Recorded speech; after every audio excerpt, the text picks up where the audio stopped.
Hello Internet, and welcome back to my series of film reviews. Last time we covered the New Mutants, and now we've made it to yet another DC movie, and one of my favorite Batman movies of all time next to 1989 Batman and The Dark Knight. And that, of course, is The Batman. Released on March 4th, 2022, The Batman is directed by Matt Reeves, who previously directed The Pallbearer, Cloverfield, Let Me In, Dawn of the Planet of the Apes, and War for the Planet of the Apes. It stars Robert Pattinson as Bruce Wayne, or Batman. He is definitely my favorite live-action Batman ever. No disrespect to Adam West, Michael Keaton, Val Kilmer, Christian Bale, or Ben Affleck, but all the disrespect to George fucking Clooney. Even his brief appearance at the very end of The Flush. Before playing Batman, Robert Pattinson was best known for playing Edward Cullen in the Twilight series, a role that he would eventually regret playing. He also played Cedric Diggory in Harry Potter and the Goblet of Fire. We have the great Andy Serkis as Alfred Pennyworth. Alfred needs no introduction because every DC fan knows exactly who he is. There's Zoe Kravitz as Selina Kyle, or Catwoman. This role was previously played by Julie Newmar in the first two seasons of the 1960s Batman series, Eartha Kitt in the third season, Lee Merriweather in the 1966 Batman film, which for some reason was distributed by 20th Century Fox and not Warner Brothers.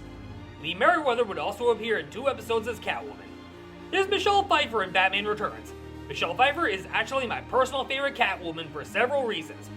There's Halle Berry in the awful Catwoman movie from 2004. There's also Anne Hathaway in The Dark Knight Rises. She also appeared in the Fox series Gotham, a series that I personally haven't seen, nor am I in a hurry to see. Fun fact about Zoe Kravitz. This is actually not her first time portraying the character. She previously voiced Catwoman in the Lego Batman movie.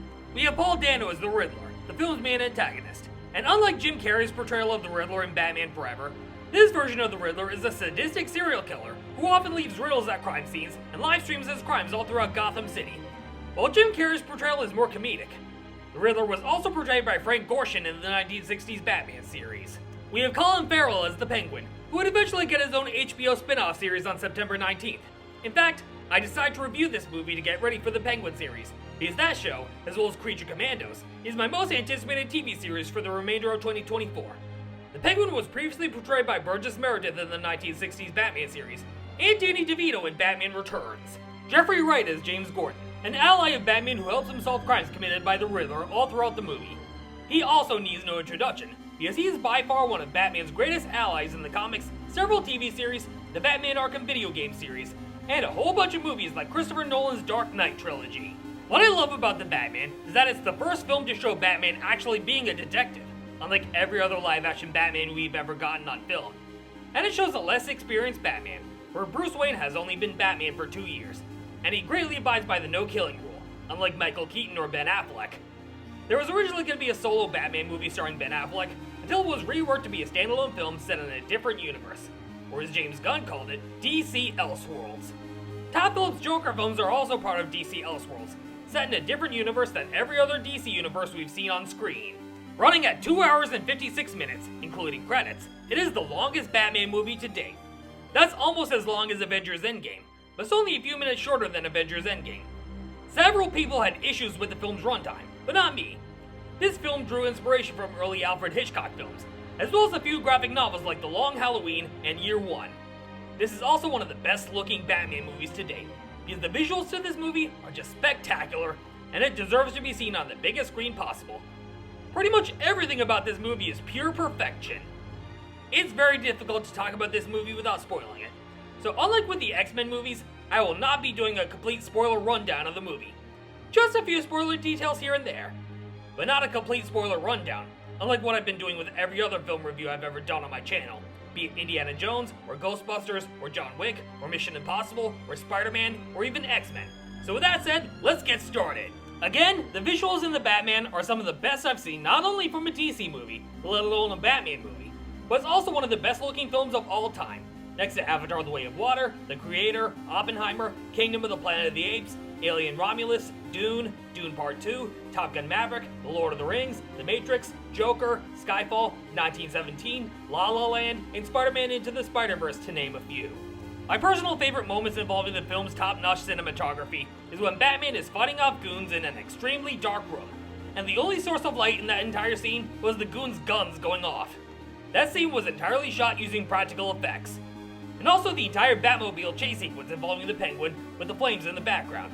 Absolute chef's kiss right there.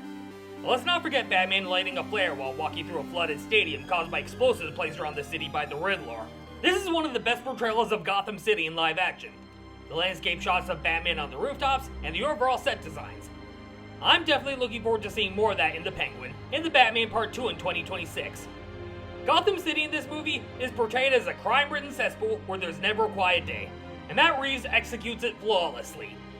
You can clearly tell by looking at every frame that Matt Reeves is the perfect man for the job when it comes to creating a new, gloomy look for Gotham, and a less experienced Batman unlike what we've seen from Michael Keaton or Ben Affleck.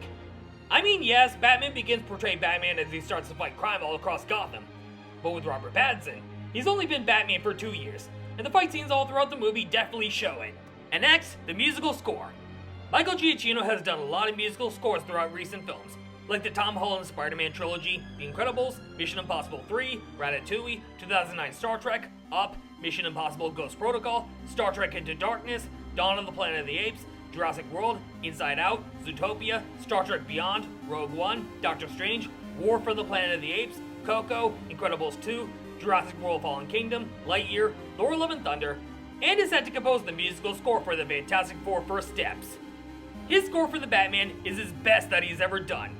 He created an iconic theme for Robert Pattinson's portrayal of Batman that turned out to be my absolute favorite Batman theme. I mean, come on, just listen to a snippet of it.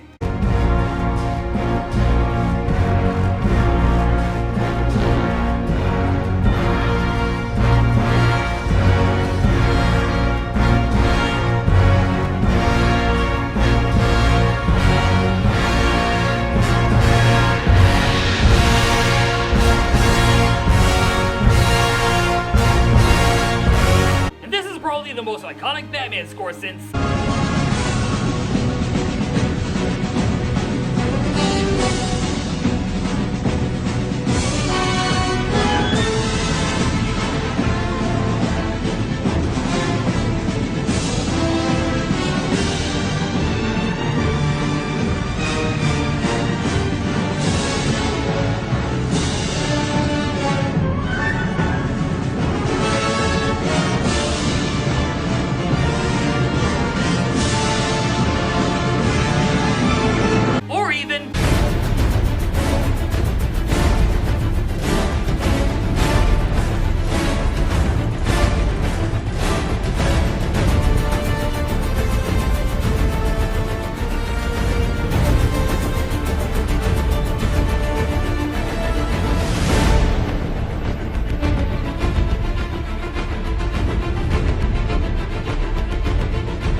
I could listen to the musical score to The Batman all day if I wanted to. Paul Dano's portrayal of the Riddler in this movie is by far one of the best portrayals of a Batman villain on screen since Heath Ledger's Joker from The Dark Knight. Like Heath Ledger's Joker, Paul Dano's Riddler is a sadistic, psychopathic serial killer who is always one step ahead of Batman, and has carefully thought out plans to plunge Gotham City down the shithole. This goes to show that the casting for this movie is absolutely flawless. Colin Farrell looks completely unrecognizable with his portrayal of the Penguin. The makeup department went all out with the Penguin's makeup, unlike Jennifer Lawrence's makeup from Dark Phoenix. Of course he doesn't look like Danny DeVito from Batman Returns, or Burgess Meredith from the 1960s series, but he definitely looks like a convincing Penguin, and I'm glad he's getting his own spin-off television series on HBO, and of course Max. I expect great things from the Penguin series. Zoe Kravitz also had a solid portrayal of Selina Kyle or Catwoman. She spends a good portion of the movie allying with Batman, while also challenging him when it comes to his views of good and evil. Selina Kyle is looking for her missing roommate, and her moral ambiguity challenges Batman's own morals. She's not Michelle Pfeiffer or Anne Hathaway, but Zoe Kravitz's Catwoman is a great character in the overall story. And of course I want to talk about Robert Pattinson in this movie. Flawless casting right there. At first, I wasn't so sure about the casting since I knew him from his Harry Potter and Twilight days. But that all changed when I first saw him beating up goons left and right, especially in the subway station at the beginning of the movie, following one of the absolute best opening sequences put in film involving the Riddler taking the life of the mayor of Gotham City. Robert Pattinson's portrayal of Batman shows a more vulnerable side of Batman who is still learning how to inspire hope throughout the bleak city of Gotham, while struggling to control his rage and not exact vengeance. And of course when he said, "I'm vengeance," I immediately connected that to Kevin Conroy's best quote. I am vengeance. I am the night. I am Batman! Everything about this movie is absolute perfection. That's why I'm giving The Batman a 10 out of 10. If I could go any higher, I would. Matt Reeves is the perfect guy for creating a new and bleak take on Gotham City, and a Batman who is less experienced and more vulnerable than other portrayals of Batman we've seen on screen. And Robert Pattinson does an absolutely exceptional job at portraying a less experienced Batman who has only been fighting crime for 2 years. This is some of the best acting I've seen in a Batman movie in a very long time. Not just from Robert Pattinson, but also Paul Dano, Colin Farrell, and pretty much all the supporting characters throughout the entire movie. The cinematography is some of the best I've ever seen in a movie in the 2020s, and it features some of the absolute best shots I've ever seen from not just a Batman movie, but a movie in general. The musical score is breathtaking, and Michael Giacchino should have been nominated for a bunch of Oscars for Best Musical Score, but sadly, that didn't happen. The only Oscar he ever won was for Up, but The Batman, perfection. Just the pure definition of perfection. This is a perfect movie. Everything about it was perfect. The casting, the cinematography, the action sequences, Matt Reeves' direction, the musical score, just everything about it. The only sad part is that the following year, we got The Flash, or as I like to call it, The Flush. While it was nice to see Michael Keaton as Batman again, the rest of the movie I personally hated for several reasons. And there are some people out there who agree with me about The Flash. And watching this movie again for the sake of this review is making me more excited to see The Penguin on Max, as well as the eventual sequel to this movie. Stay tuned for my upcoming review of Joker coming this September, as well as my review of Joker Folie à Deux this October. Till then, I'll see you all next time.